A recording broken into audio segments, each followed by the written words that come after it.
Muy buenas noches. El día de hoy nos encontramos el grupo número 1 de legislación laboral del NRC 3614. La idea es que vamos a desarrollar la actividad número 8, en la cual tenemos unas inquietudes para resolver y debatir como grupo. La primera inquietud es, ¿qué es la estabilidad laboral reforzada? Tiene la palabra Natalia. Bueno, el concepto de la estabilidad laboral reforzada consiste en conservar el empleo, ayudar a los empleados para, como dice, guardar el empleo. Entonces, digamos que bajo esta norma, lo que se hace es que en el estado de vulnerabilidad de alguna persona no pueda ser despedida. Y digamos que esto no tiene que ser bajo ninguna orden médica, sino que simplemente hay que hacérselo saber a la empresa. Perfecto, tiene la palabra Leandro. Buenas noches. Aportando el comentario de mi compañera, queremos hablar también de que esta estabilidad laboral reforzada también puede entrar en todos los tipos de contrato, término fijo, término indefinido, hora labor, prestaciones de servicio. Y para hablar más específico, podemos hablar también de las personas, mujeres embarazadas, les brindan esa protección, cabezas de familia, prepensionados, personas que ya están a punto de pensionarse, y personas con debilidad manifiesta, digamos una enfermedad catastrófica o simple protección que se manifieste ante el empleador. Perfecto. Gabriel, tiene la palabra. Pues digamos que aquí la razón principal de la estabilidad laboral reforzada pues es buscar el que no se le vulneren los derechos a los empleados. Ese digamos que es como la razón principal eh, de esta estabilidad laboral reforzada. Ok, de pronto, redondeando un poco la idea que hemos presentado aquí, es que la estabilidad laboral lo que busca es, por medio de las sentencias de la Corte Constitucional, salvaguardar o proteger el derecho al trabajo y que no se vea vulnerado por cosas como incidentes que ocurran a nivel físico, psicológico, o pues como nos encontramos en este momento, pues en medio de una pandemia. Entonces, como son cosas eventuales, la idea es que el empleador siempre respete los derechos y se pueda velar por el trabajo que tienen todas las personas en este momento, en las cuales se han visto tanto afectados como empresas y tanto empleados como empleadores. Bueno, Natalia tiene la palabra. Bueno, también cabe anotar como que, digamos, bastantes empresas, digamos, no han hecho el uso debido, digamos, de la norma y se han vulnerado los derechos de las personas, como lo decía Leandro, mujeres que han estado embarazadas y empresas, digamos, bastante reconocidas en el sector. Entonces, pues digamos que hay que conocer la norma y tanto empleados como empleadores debemos hacerla respetar siempre. Perfecto. Eso creo que nos da continuidad a la segunda inquietud que teníamos planteada y la cual l- se da en el siguiente. Dice, en el marco de la emergencia sanitaria, tome la postura de empleador proponiendo medidas para salvaguardar los contratos de trabajo en el marco de la circular 021, argumentando el porqué de esta con fundamento en el Código Sustantivo del Trabajo y la realidad económica de las empresas ante la disminución de los ingresos. Leandro. Bueno, primero cabe resaltar que frente a la emergencia vivida y conocida que estamos pasando actualmente, el Ministerio de Trabajo, con apoyo del gobierno, sacó la circular 0021 del 2020, la cual manifiesta que tanto empleados como empleadores deben acogerse a ciertas medidas laborales que, pues, durante este periodo de crisis busca salvaguardar el empleo de dichas personas. Una de ellas son el trabajo en casa, pero entonces quiero resaltar que tanto el trabajo en casa como el teletrabajo es totalmente diferente. El teletrabajo está regulado bajo la ley 1221 del 2008 y esta se define en una forma organizacional laboral que consiste en el desempeño de actividades remuneradas o prestaciones de servicio a terceros, utilizando como soporte la tecnología de la información. También cabe resaltar que en esa circular también se tocó el tema del horario flexible, vacaciones anuales o anticipadas y colectivas, permisos remunerados, suspensión de contratos, licencias no remuneradas, despidos colectivos o masivos, que poco a poco en esta charla vamos a tocar y vamos a conocer un poco más a fondo. Perfecto. Bueno, de pronto ampliando un poco lo que comenta Leandro, sí es la ley 1221 del 2008 en el artículo 6, numeral 4, la que define y considera el teletrabajo, que no es solo el hecho de trabajar en un domicilio de forma ocasional o de forma eventual. Entonces, eso es lo que se considera como trabajo en casa. Y el teletrabajo ya está regulado en el artículo 2 de la misma ley, que se define que es el acuerdo, tiene que ser un acuerdo que exista entre el trabajador y el empleador, ¿cierto? Donde no se vea afectada su remuneración.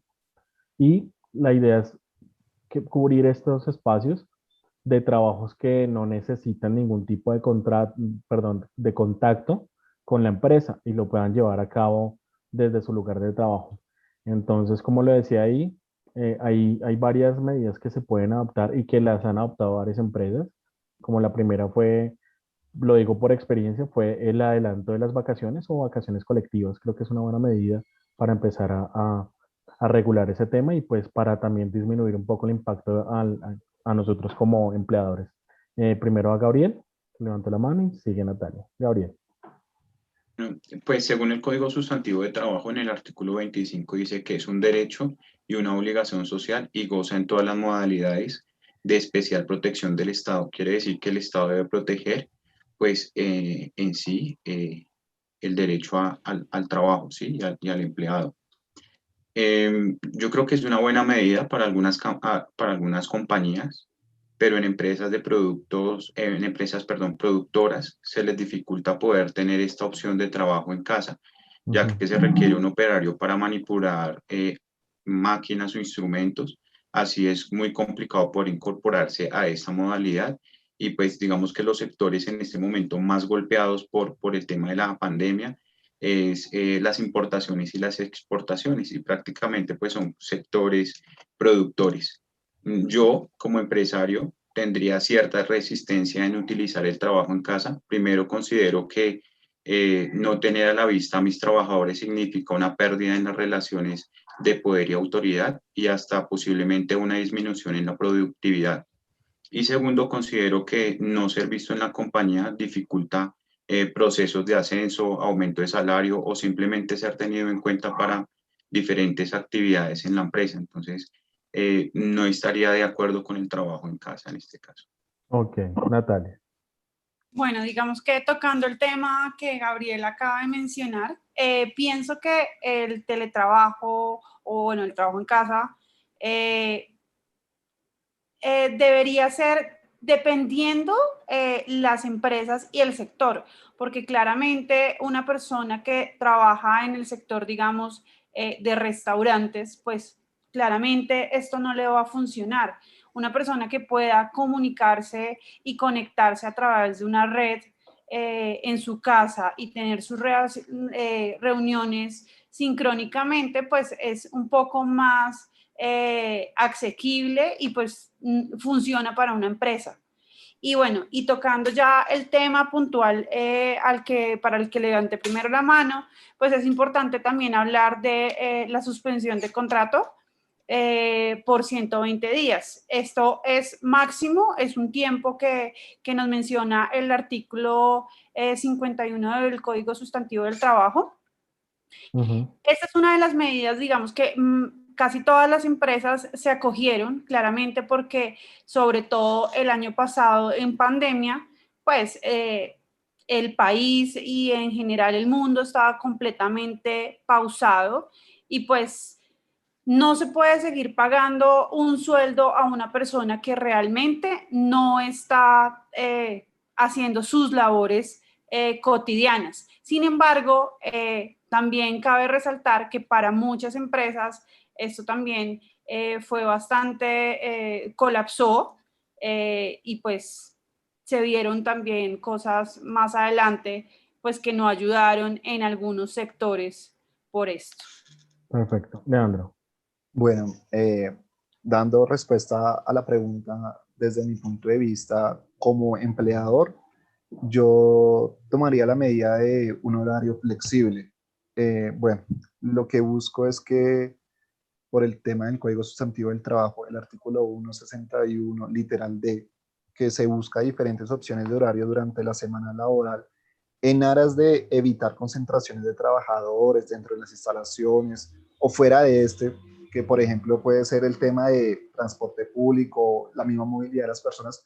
Yo pensaría que daría un horario flexible y cambiaría la modalidad de un horario estándar. ¿A qué voy? Ya se ha comprobado que en diferentes países ya desarrollados manejan un horario libre y que se basa en productividad. Si tú en 8 horas haces la productividad, puedes ir a la hora que quieras, no importa si es de noche, si es en la madrugada, lo importante es que cumplas tu productividad. Entonces pienso que es una buena alternativa en este momento de pandemia. Evitamos que se concentre personales y se sigue cumpliendo la productividad. Claro está, hay empresas que pueden permitir este horario, como hay otras que no. Entonces sería buscar un poco más qué empresas nos sirven para prestar este servicio de un horario flexible. Bueno, listo. Por último, como cierre, quisiera aportar en cada uno de las respuestas de mis compañeros. Primero empezando por la de Gabriel.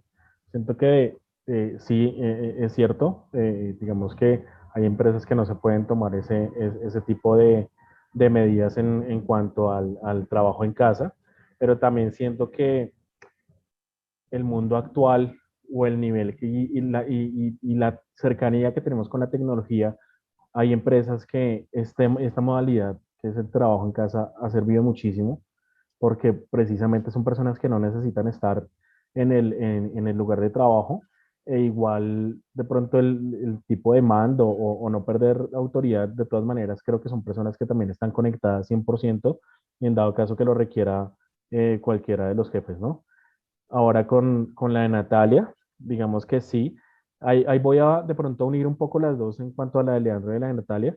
Efectivamente, como también lo comentaba Gabriel, hay trabajos que no se pueden hacer, pero que desde la casa, ¿cierto? Pero digamos que lo del trabajo no remunerado o la suspensión del contrato laboral, aunque sí hay muchas personas, muchas empresas lo tomaron, pues también es algo que afectó directamente al empleador y al empleado, ¿no?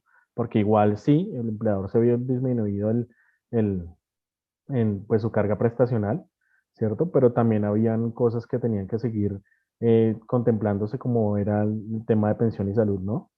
Y lo de Leandro también me parece que es una buena medida en cuanto a las medidas, perdón, a los trabajos que, como lo comentaba Gabriel y como lo comentaba yo, no se pueden hacer desde la casa. Entonces, una buena medida sería también un poco de alternancia y manejar un horario flexible para que también el mundo vaya flexibilizándose a un horario 24/7, teniendo en cuenta que hay empresas que no van a poder surtirse o hacer sus compras y seguir su diario vivir, ¿no? Entonces, creo que con esto ya damos cierre a esta actividad y no siendo más, nos veremos en una siguiente actividad. Hasta luego. Gracias, adiós. Gracias, hasta luego.